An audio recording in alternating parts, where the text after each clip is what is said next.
Hello students, welcome to Tunga PU College online classes chemistry subject. Chemical bonding lesson is going on and in previous lecture we have seen octet rule and its limitations, is it? So students, you understood that octet rule means having 8 electrons in outermost orbit, and if 8 electrons are there in outermost orbit, it was thought that the molecule will be stable.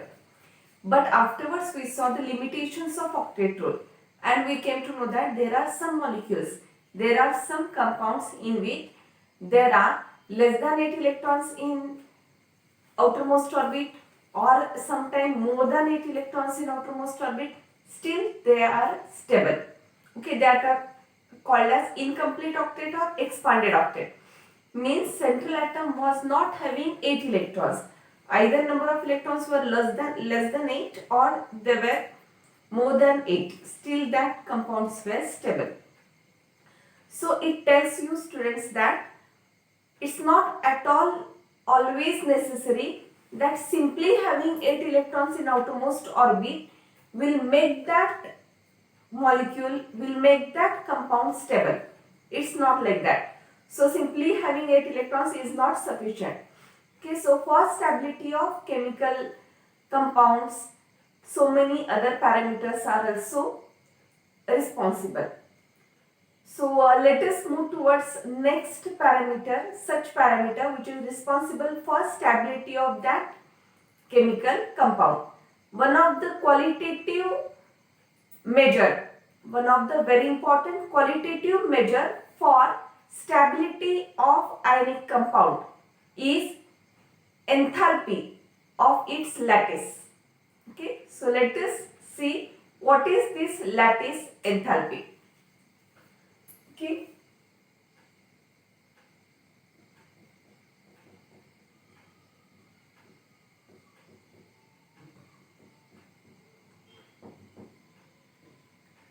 students, what is this lattice enthalpy? I told you that it is one of the very important qualitative measure for stability of that ionic compound.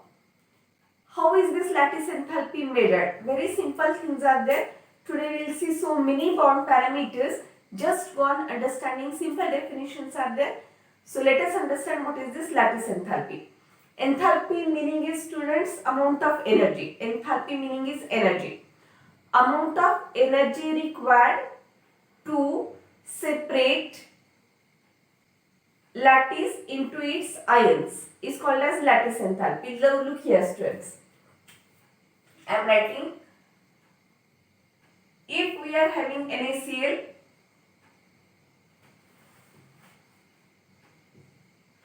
it is solid, how much energy is required to convert it into Na plus and Cl minus? That is called as lattice enthalpy. Okay, so are you getting? This is that lattice, crystal lattice. NaCl crystals will be there. Now NaCl is common salt which we use in our home. That is solid, is it? To convert, to separate its ions, NaCl has which ions, students? NaCl has Na plus and Cl minus. First NaCl solid is converted into NaCl gas, and then NaCl gas is converted into Na plus gaseous ion and Cl minus gaseous ion. And to do so, how much energy is required is called as lattice enthalpy. So how can we write the exact definition of lattice enthalpy? So enthalpy means what, student? The amount of energy required. For what? The amount of energy required to separate, okay, to separate 1 mole of, is it 1 mole? I have taken 1 NaCl, so it is 1 mole. To separate 1 mole of solid ionic compound, is it ionic compound? The compound which is made up of ions is called as ionic compound, into its constituent ions in gaseous state is called as lattice enthalpy. Students, every point is important. See and understand correctly. How am I defining lattice enthalpy? See, Enthalpy means amount of energy. Amount of energy required to separate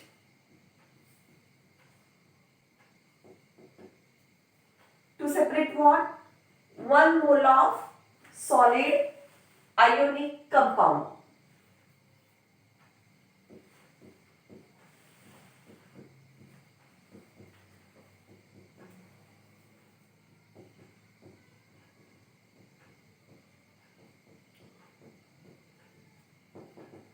Into its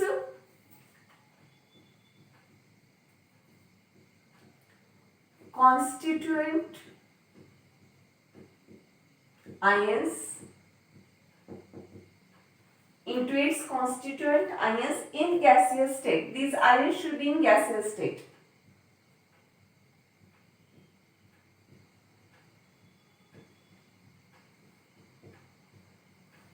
Okay, is called as lattice enthalpy. Okay, I hope you understood, students. Let us see once again definition. Lattice enthalpy. Enthalpy meaning is amount of energy. Amount of energy required for what? To separate. To separate what? 1 mole of solid ionic compound. You should take how much that's compound? 1 mole. Standard 1 mole.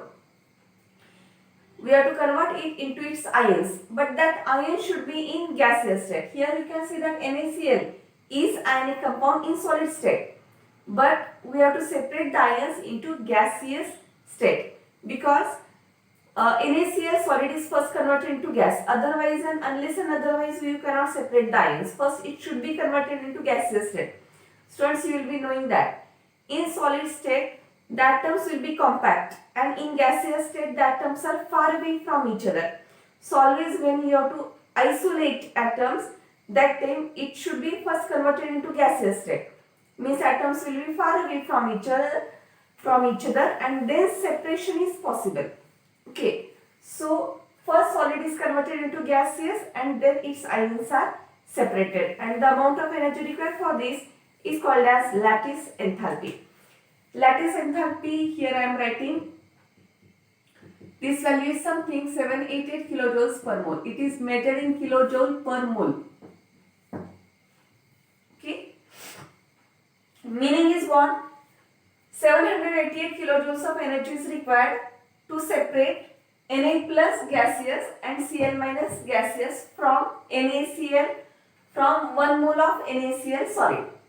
Okay, so see student definition properly and remember as it is like this.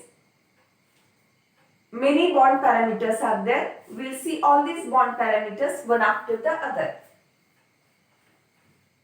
So I am writing now students bond parameters. There are various bond parameters. First I will start with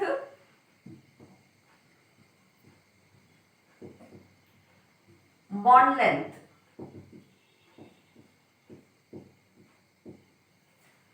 Bond length. So what is bond length? First I will draw the diagram for your understanding. Imagine that this is one atom, this is another atom, this is nucleus, this is its nucleus, and the distance between them, this is called as bond length. Understood students?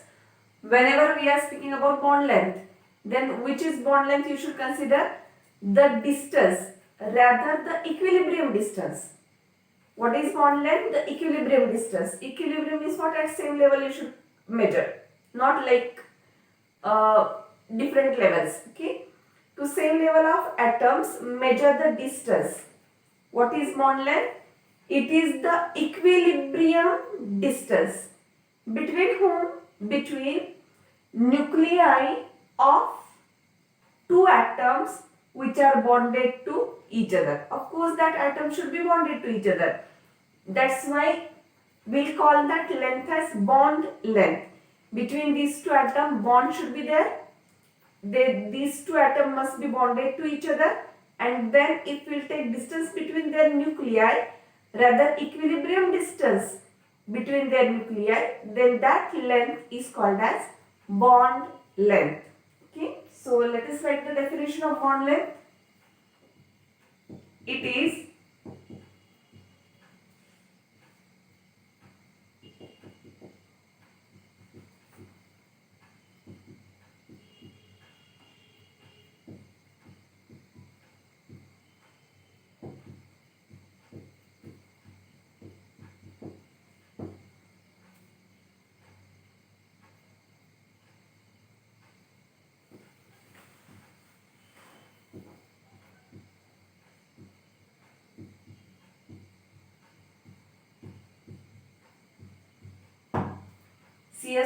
it is the equilibrium distance between the nuclei of atoms which are bonded to each other.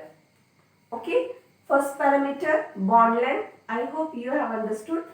Let us move towards second bond parameter, that is covalent radius. Okay, here actually covalent radius is not any bond parameter, but we'll see what do you mean by covalent radius.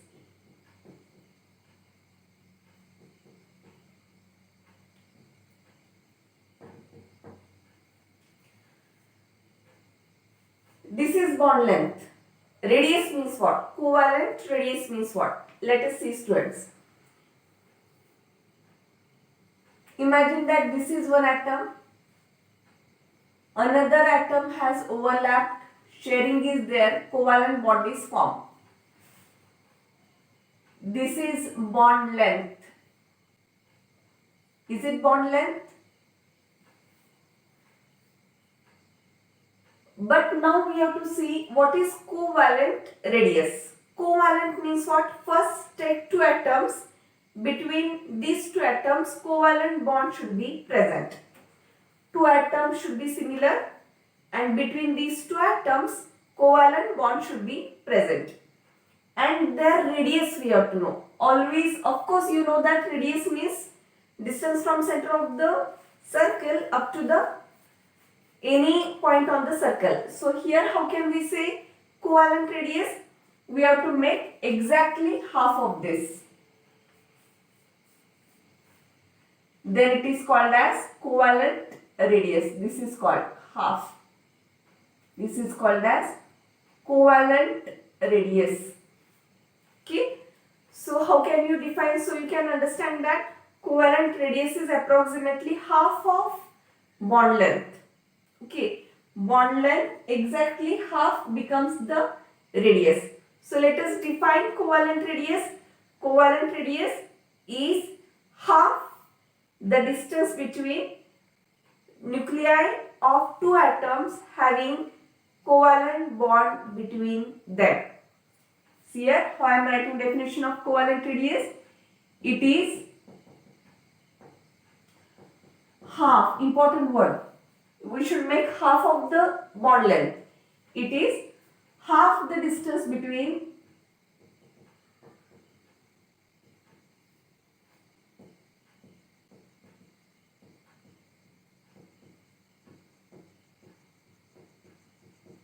the nuclei of similar atoms covalently bonded to each other.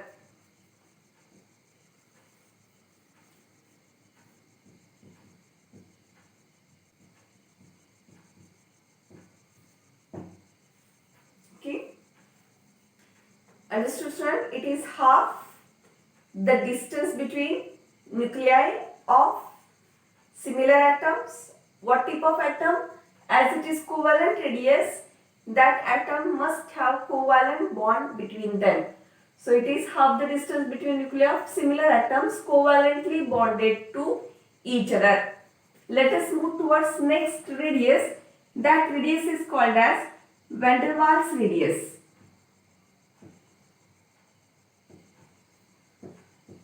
Van der Waals radius. Now, sir, what is this van der Waals radius? First understand Covalent radius is for the atoms in which covalent bond is present, and van der Waals radius is for other atoms in which van der Waals force of attraction will be present. To understand that, I will draw one diagram. See students.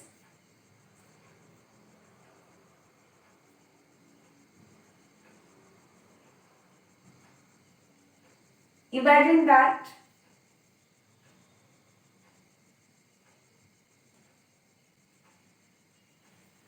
these are two atoms which are bonded to each other. You can see it very well. These are two atoms which are bonded to each other. These are their valence shells. Okay. Now I will draw one more. Now imagine here is also one atom. Again this atom is bonded to that. And this is their valence shells.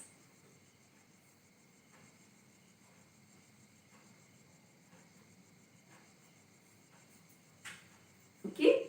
Now, in this diagram, you can see that these two atoms are bonded to each other. Is it? These two atoms are bonded to each other. These two atoms are also bonded to each other. So, which radius will be present here? What is this, students? From center up to this, I can see that radius covalent. What is this? This is also covalent radius. This is covalent radius. This is covalent radius. Okay, covalent radius is present whenever covalent bond is there. Bond length half is called as covalent radius. But what is van der Waals radius? Van der Waals radius is always present between non-bonded atoms. The atoms which are not bonded to each other, but they just should be adjacent to each other. Van der Waals radius is present between non-bonded atoms, the atoms which are not bonded to each other, but they should be just adjacent to each other. Look here. This atom and this atom are not bonded to each other, but they are just adjacent to each other. Is it? You can see very well that they are just adjacent but not bonded to each other. See here, if I will highlight by different color. See here. Take two atoms which are adjacent but non-bonded to each other. This nucleus.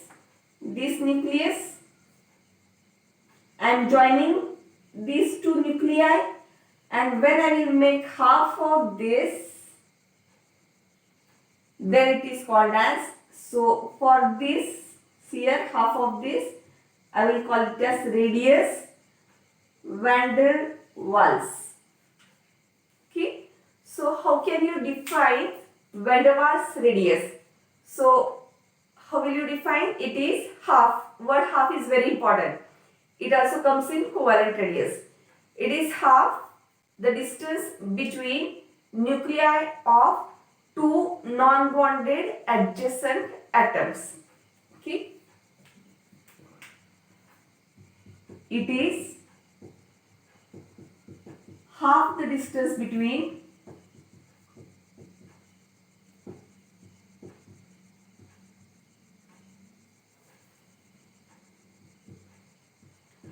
two non-bonded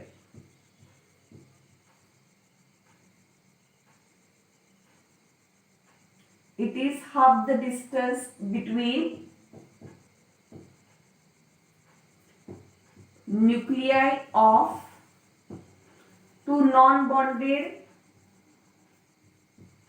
adjacent atoms. So student, what is condition?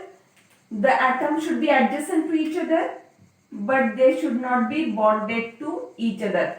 That radius is written like R, radius van der Waals radius. Okay, non-bonded atoms adjacent to each other, distance between two nuclei will make it half. This is called as van der Waals radius. Let us move towards next bond parameters.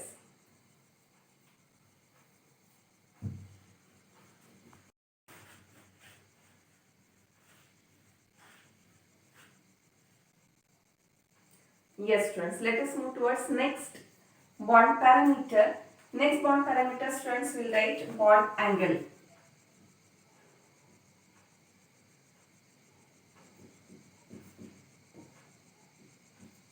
I will draw first one bond angle for your understanding. Well, let us draw bond angle of water molecule. Student, water molecule, you know that oxygen is central, and in water oxygen has two lone pairs.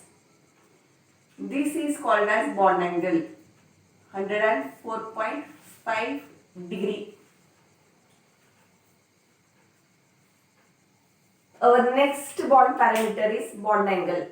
Bond angle is measured in degrees.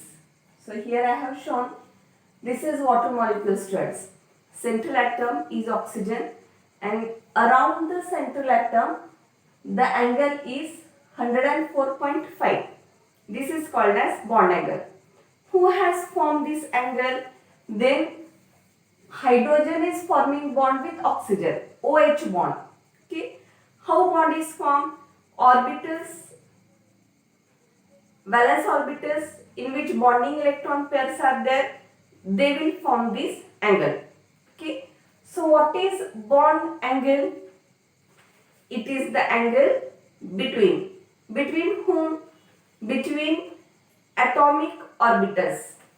Which atomic orbitals? Orbitals containing bonding electron pairs. Is it? Many atomic orbitals will be there. But which orbit is involved in bond formation? You know very well, student, that the electrons which are present in outermost orbit, they will only take part in bond formation. Okay, that are called as bonding electron pairs. Okay, so that orbitals will form which angle? That is called as bond angle. So how can you define bond angle? Bond angle is the angle between whom? Atomic orbitals. Which atomic orbitals? Containing bonding electron pairs. Okay. Atomic orbitals containing bonding electron pairs, where around the central atom.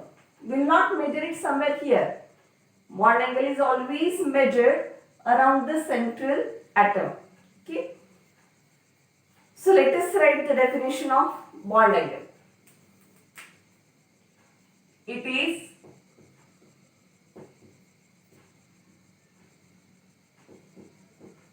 the angle between the atomic orbitals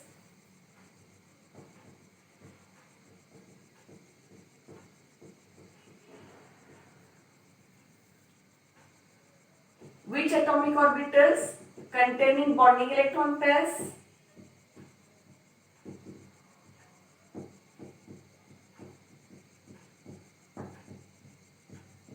where around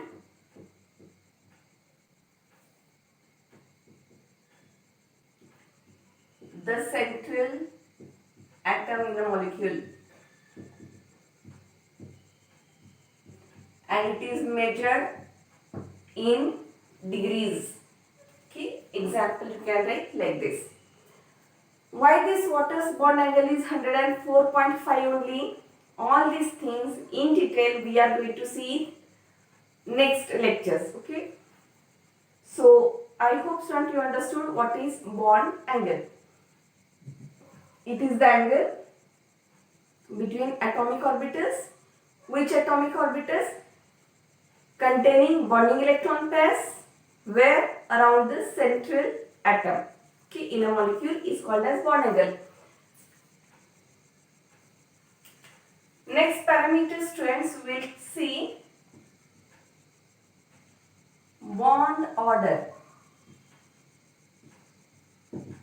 Very simple bond parameter is bond order.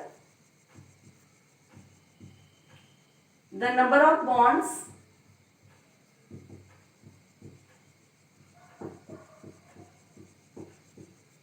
present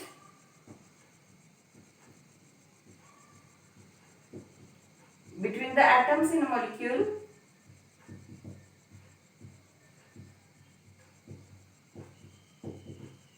the number of bonds present between the atoms in a molecule is called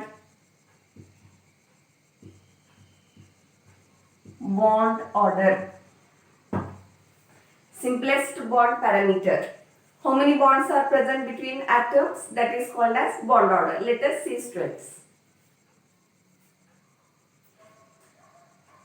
Okay, student, let us see example of hydrogen. Between hydrogen, how many bonds are there? Then you can see very well that only one bond is there. So bond order of hydrogen is 1. Understood? How many bonds are present between two atoms is called as bond order. Let us take example of oxygen. How many valence electrons, students? You know very well that oxygen has 6 valence electrons, which I am showing here. So there exists double bond. So what becomes bond order? 2. Take example of nitrogen, students. How many valence electrons? Students, you know very well that nitrogen has 5 valence electrons.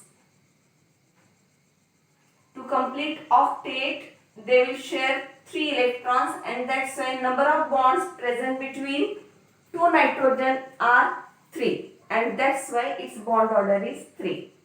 Bond order is very simple concept. I hope you have understood it. Number of bonds present between two atoms. Here you can see one bond is present, so one bond order. Two bonds are present, so two bond order. 3 bonds are present between two nitrogens, so it is bond order is 3. Here one more important point you should understand, student, that isoelectronic species always have same bond order. What I told, students, here. Okay, I will write here. One extra point, see, students. Isoelectronic species always have same bond order.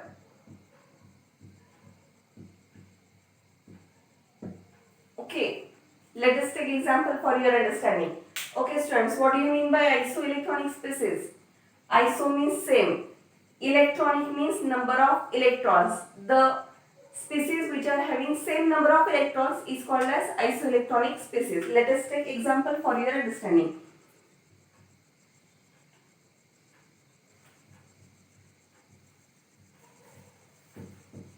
See here, are these isoelectronic species? Is it? F2, fluorine, how many electrons are there? 1 fluorine 9, 2 fluorines 18. Is it? 1 fluorine means how many electrons? 9. 2 fluorines 18. Okay, here see. Oxygen, 1 oxygen 8, 2 oxygens 16, plus accepted 2, total 18. Both are having equal number of electrons, so these are called as isoelectronic species. And isoelectronic species always have same number of bond order. Both these are having bond order 1. Okay, because single bond is present. Second,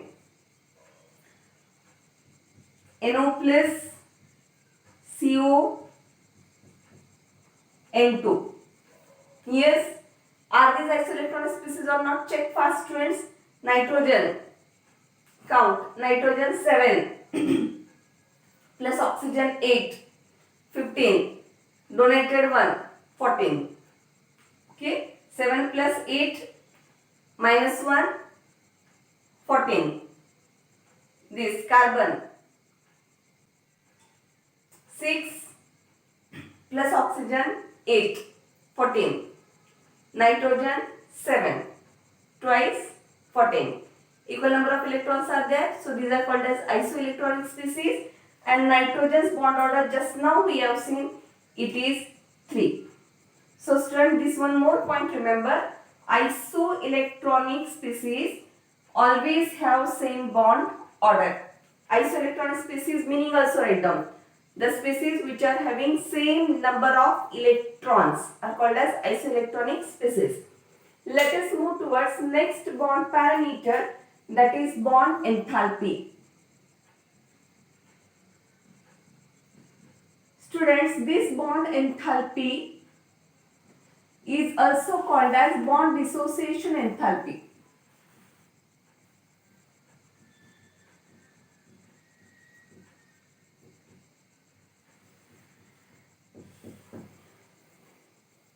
What is this bond enthalpy or bond dissociation enthalpy? Amount of energy required to break the bonds. Okay, lattice enthalpy we have seen at the starting, that is different. Now I am telling bond parameter, so it is bond enthalpy. Enthalpy meaning is what, students? Enthalpy is amount of energy. So here bond enthalpy or bond dissociation enthalpy.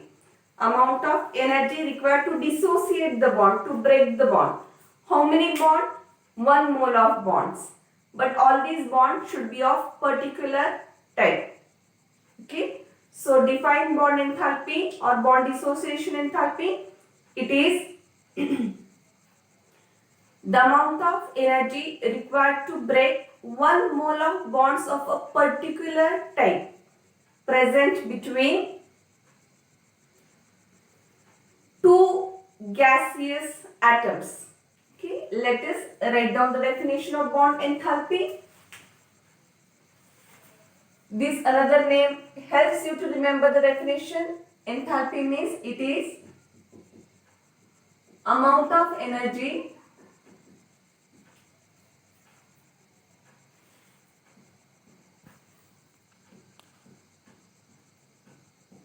required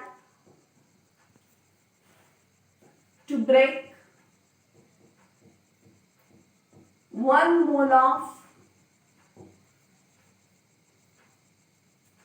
bonds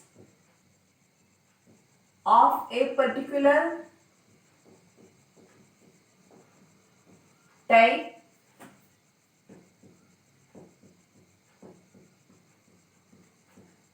present between two gaseous atoms in a molecule. Student, definition should come as it is. What I told, what is bond dissociation enthalpy? Of course, it is the amount of energy which is required to break the bonds. How many bonds? 1 mole of bonds. What type of bonds? Bond should be of a particular type. Form between how many atoms? Form between 2 atoms. This is very important. Let us see example. Students, I am writing here H2 gas. Now you know very well that what type of bond is present? Single bond. It breaks to give hydrogen gas plus hydrogen gas. Next, O2 gas. It breaks to give oxygen plus oxygen. Nitrogen gas. It breaks to give nitrogen gas plus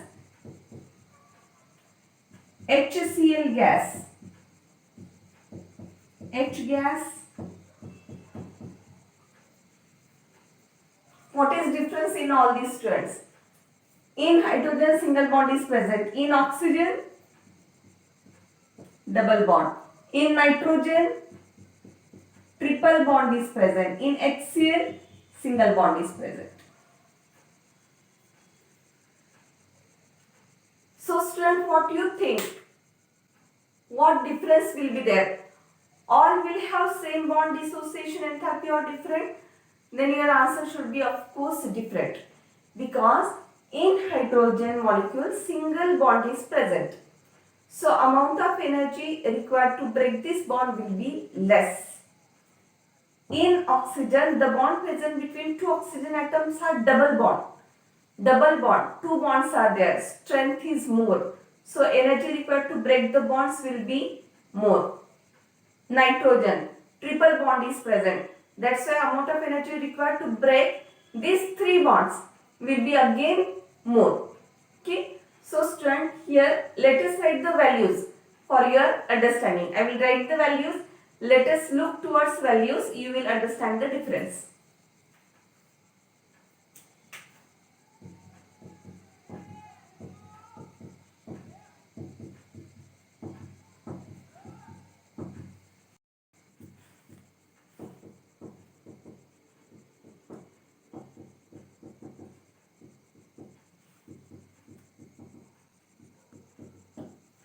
Okay students, you can see here that Hydrogen is single bond. So how much energy is required to break this bond? See students, I have written here 435. For oxygen double bond, energy required, you can see that 498, more than 435 because bond is double bond. For nitrogen triple bond, so energy is required much more. Okay, so you can here understand very well student that if bond is single means the bond is weaker. Okay, how will you understand this student? Always remember example of a stick. If you are having a single stick, then you can break that single stick easily. Okay, single bond, weaker bond. If you will double same bond, its bond length will decrease. Okay, but strength will double or it will be more. If you will make triple bond length decreases much more and bond strength increases much more. So always remember, strength or stability of the bond also depends upon bond order. Less bond order, less strength. More bond order, more strength. Okay. So bond order and strength are related to each other, which you can see here.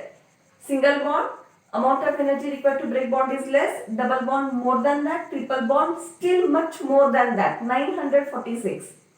Okay, so I hope student you have understood the topic bond enthalpy, which is also called as bond dissociation enthalpy. Student, here I told you that you should write bond enthalpy or bond dissociation enthalpy for two atoms. Okay, like this it is calculated. But what about the molecules or compounds in which more than two atoms are present? Then how is it calculated? Let us see.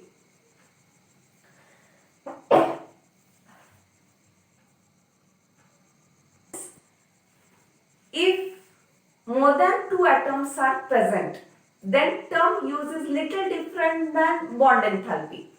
Bond enthalpy, I hope you wrote everything. Take screenshot, keep writing. Bond enthalpy is also called bond dissociation. Write its definition, write the examples also. Then I will take next term as bond rather mean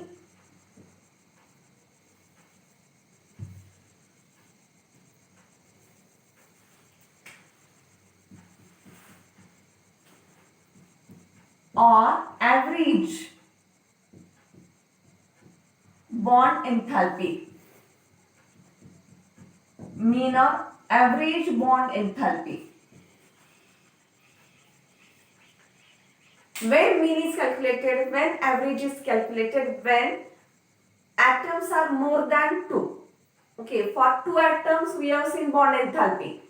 But if atoms are more than 2 means what? For polyatomic molecules. I will write this term is used for polyatomic molecules.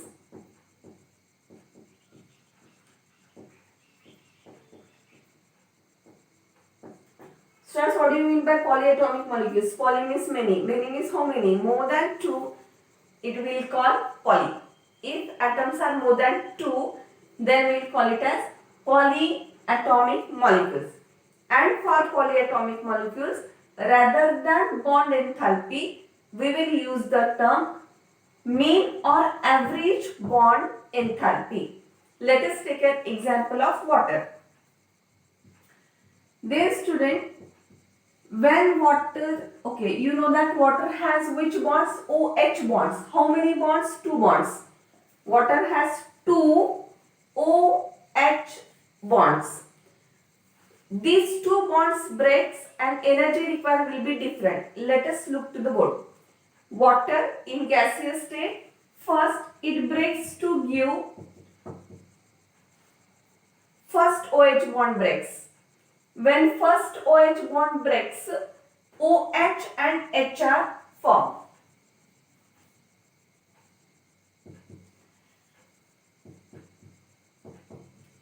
And again this OH breaks and O gas and H gas are formed.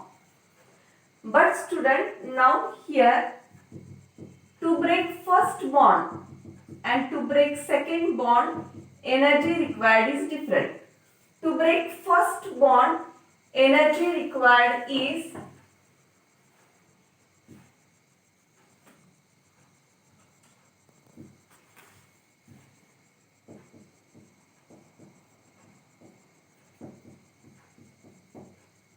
let me check. Yes. So these are the values. Now students, you can see very well. To break first bond, energy required, both bonds are same only. Water molecule has two bonds. Both bonds are OH bonds, but energy required to break first bond and energy required to break second bond are different. First bond breaks, that time 502 amount of energy is required, and to break second bond just 427 kilojoules per mole energy is required. Then which energy we should consider as bond enthalpy? In such cases you should take average or you should take mean of these two. So what value I will take, students? I will add these two and then I will take the average. How I will take the average? See here, students. I will write delta H is equal to 502 plus 427 divided by 2.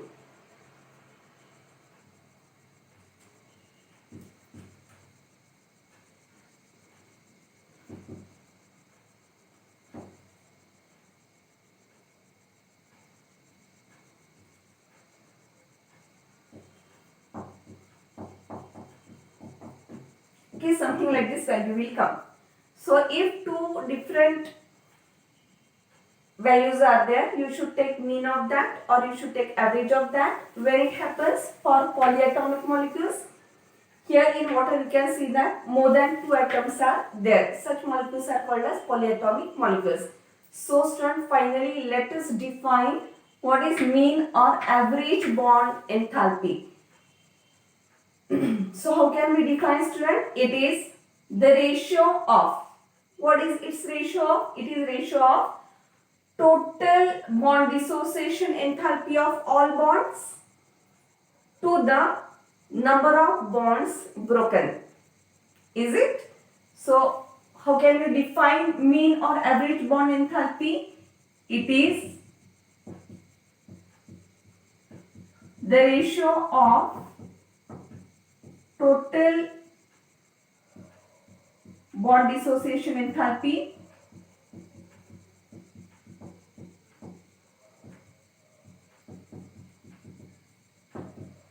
to the number of bonds broken. Okay, like this you can define average or mean bond dissociation enthalpy. It is also measured in kilojoules per mole. So student, here all bond parameters are over. Okay, and in next our class we will see next topic, resonance structures. See you, students.